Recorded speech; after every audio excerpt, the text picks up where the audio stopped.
अल्हम्दुलिल्लाह वस्सलातु वस्सलाम अला रसूलिल्लाह रब्बि इश्रह ली सदरी वयस्सिर ली अमरी वहलुल उक़दतम मिन लिसानी यफ़क़हू क़ौली रब्बि ज़िदनी इल्मा व अमला या रब्बी लकल हम्दु कमा यंबग़ी लिजलाली वजहिका व अज़ीम सुल्तानिक। हम पढ़ रहे हैं सूरह अन्निसा, उसका तर्जुमा और उसकी तफसीर।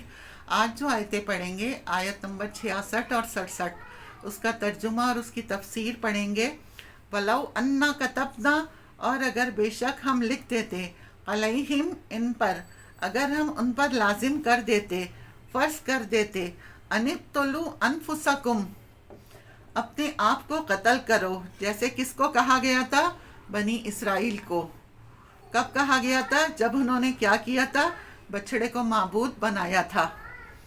तो उसकी सज़ा में उनको तौबा के साथ शर्त लगाई गई थी कि तुम्हें एक दूसरे को मारना है या अपने आप को कत्ल करना है।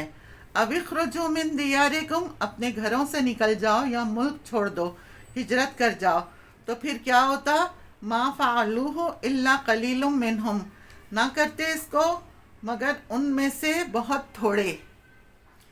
अब आप देखिए, अल्लाह ताला ने हमें नबी सल्लल्लाहु अलैहि वसल्लम के ज़रिए जो छोटी छोटी सुन्नतें बताई हैं वो कितनी हैं। मा फ़अलू इल्ला क़लील, एक सहाबा कराम ऐसे हैं जो तमाम चीज़ों पर पूरे उतरते हैं। चुने हुए लोग, ये सिर्फ यहूदियों से मुताल्लिक़ नहीं है, बल्कि वहाँ पर जितने लोग थे उनके लिए कहा जा रहा है, जो फ़ैसला नहीं मानते थे या दिल की तंगी से मानते थे, यानी सबको खिताब है। अब आप देखिए, जंग बदर में सहाबा कराम को किसी का भाई सामने है, किसी का बेटा सामने है, तो अनिक़्तुलू अनफुसकुम, अपने हाथों से उड़ाना पड़ रहा है। दिल में तंगी लाए बगैर वो अमल कर रहे हैं। पूरे पूरे घर छोड़ने पड़े हैं। मक्के से निकलकर वो मदीने आए हैं, पूरे पूरे कारोबार छोड़ दिए हैं उन्होंने। तो ये थे चुने हुए सच्चे लोग। लेकिन बाकी लोग जो इस्लाम की शान और शौकत के ज़माने में इस्लाम के साथी बन जाएं, ये बाय बर्थ मुसलमान कहलाएं, उनको जब कोई कुर्बानी देनी पड़ी दीन के नाम पर, हत्ता कि छोटी सी कुर्बानी, तो फ़ौरन रेजिस्ट करते हैं। इतना दीन तो ठीक है, इससे आगे कुछ मत कहो। तो अल्लाह ताला फरमाते हैं कि अगर हम लिख देते कि अपने आप को कत्ल करो या अपने घर छोड़ दो, मा फ़अलूहु इल्ला क़लीलम मिनहुम, इनमें से बहुत कम लोग ऐसा कर पाते। इससे ये भी पता चलता है कि अल्लाह की अताअत करने वाले लोग दुनिया में थोड़े हैं।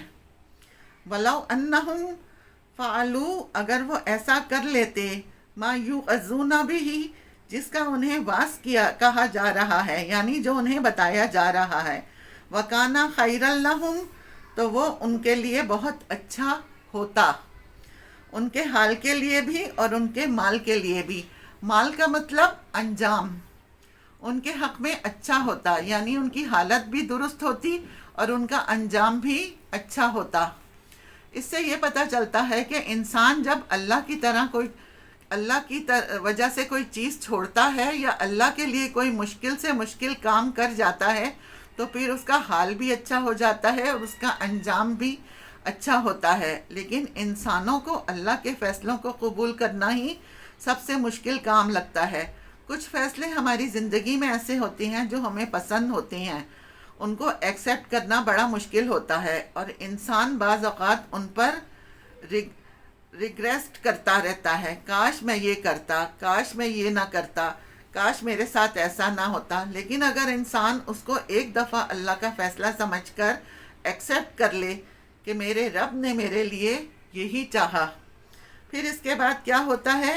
अल्लाह ताला हाल भी दुरुस्त कर देता है। वो एक टेस्ट होता है कि बंदा एक्सेप्ट करता है या नहीं, और ये अब क्या करता है, तो फिर हाल भी अच्छा हो और अंजाम भी अच्छा हो। असल में रोज़ ही हमारी ज़िंदगियों में कशमकश चलती रहती है। एक हमारी चाहत होती है कि चीज़ें हमारी मर्ज़ी के मुताबिक हों, और एक अल्लाह का फ़ैसला होता है। अब अल्लाह अपने फ़ैसले में गालिब है। वल्लाहु गालिबुन अला अम्रिही, अल्लाह अपने फ़ैसले में गालिब है। नाफिस किसके फ़ैसले होते हैं? अल्लाह के, बंदों के नहीं होते। हम कुछ भी चाहें वो ना होना वो है जो अल्लाह ने चाहा, لیکن عموماً ہم اس کو ایکسیپٹ نہیں کرتے. اگر کوئی فوت ہو جاتا ہے تو ہم کیا کرتے ہیں؟ ایکسیپٹ نہیں کرتے. کیوں ہوا؟ کوئی بیمار ہو جائے، کیوں ہوا؟ کوئی چیز ہم کچھ چاہ رہے ہیں وہ کچھ اور ہو گئی. یہ نہیں ہونا چاہیے تھا. بھئی کیسے نہیں ہونا چاہیے تھا؟ ایسے ہی ہونا تھا. ایکسیپٹ کرنا حال اور مال کو اچھا کر دیتا ہے، اور اس کو قبول نہ کرنا وہ زندگی کو بھی مشکل کر دیتا ہے، اور پھر انجام بھی جو کچھ اللہ چاہے وہ ہوتا ہے. وہ اشدہ تثبیتا، اور زیادہ ثابت قدمی کا ذریعہ ہوتا ہے. وہ کیسے؟ جتنی اطاعت زیادہ ہوتی ہے اتنی ثواب اور یقین کی کیفیت بڑھتی جاتی ہے. بہت سی خرابیاں ہوتی ہیں ایمان کی کمزوری سے. بہت سی غلطیوں کے پیچھے وجہ کیا ہوتی ہے؟ ایمان کی کمزوری. اب ہم چاہتے ہیں ہمارا ایمان پکا ہو. کیسے ہوگا؟ اطاعت شروع کر دو. ایک نیکی کس کو جنم دیتی ہے؟ ایک اور کو. اور ایک ایک خیر کا دروازہ کھلتا چلا جاتا ہے. جب وہ کھلتا جاتا ہے تو پھر کیا ہوتا ہے؟ ہر قدم آگے رکھنے سے آپ جمتے چلے جاتے ہیں. لیکن جب آپ غلط کام کرتے ہیں تو کیا ہوتی ہیں؟ ہل جاتے ہیں. ایک سیاہ نقطہ لگتا ہے اور پھر وہ پھیلتا چلا جاتا ہے. تو گناہ کس کو جنم دیتا ہے؟ ایک اور گناہ کو. اور نیکی کس کو جنم دیتی ہے؟ ایک اور نیکی کو. اللہ کے فیصلوں کو قبول کرنا کس کو جنم دیتا ہے؟ مزید ثبات کو، یا کوئی اور یقین کی کیفیت بڑھتی چلی جاتی ہے. سوال یہ پیدا ہوتا ہے کہ وہ کون سی چیزیں ہیں جو انسان کے ارادوں کو کمزور کرتی ہیں؟ دو چیزیں، ثبات اور شہوات. انسان کو کمزور کرنے والی چیزیں دو ہیں، شبہات اور شہوات. شبہات کیا ہیں؟ شک. اور شہوات کیا ہیں؟ خواہشات. جیسے نیند بھی شہوات میں آتی ہے. سستی کیوں ہوتی ہے عام طور پر؟ بس موڈ ہی نہیں ہے. خواہشات میں کیا ہے؟ کھانے کی خواہش، سونے کی خواہش، کسی کی کوئی شہوت ہوتی ہے، کسی کی کوئی. کسی کا دل کسی چیز میں اٹکا ہوا ہوتا ہے. بعض لوگوں کو کھانے کا بہت شوق ہوتا ہے، بعض کو سونے کا. جو انسان کی زندگی میں شہوات ہوتی ہیں جو کنٹرول سے باہر ہوں اور جس سے انسان کے کام متاثر ہو رہے ہوں، ان شہوات کے آگے انسان کمزور ہو جاتا ہے. ثابت قدمی نہیں رہتی. آپ کہاں آ کر کمزور پڑ جاتے ہیں؟ اپنی خواہشات کے آگے. شہوات جو ہیں وہ ویک پوائنٹس ہوتے ہیں. عام طور پر انسان جن چیزوں کو کنٹرول نہیں کر پاتا ان کے آگے جھک جاتا ہے. مال ہے، اولاد ہے، بچے ہیں، یہ سب چیزیں آخرت کمانے کا بہترین ذریعہ ہیں. لیکن دوسری طرف سخت آزمائش بھی ہیں یہ. جب ان چیزوں کو انسان حق میں استعمال کرتا ہے تو یہی چیزیں نجات کا باعث بنتی ہیں. اور جب انسان ان سے مغلوب ہو جاتا ہے اور ان کے پیچھے حق چھوڑ جاتا ہے، یہ شہوات ہیں. لا آتیناہم من لدنا اجرا عظیما. ایسے لوگوں کو وہ اپنے پاس سے اجر عظیم عطا کریں گے.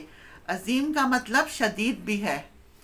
وآخر دعوانا ان الحمد للہ رب العالمین.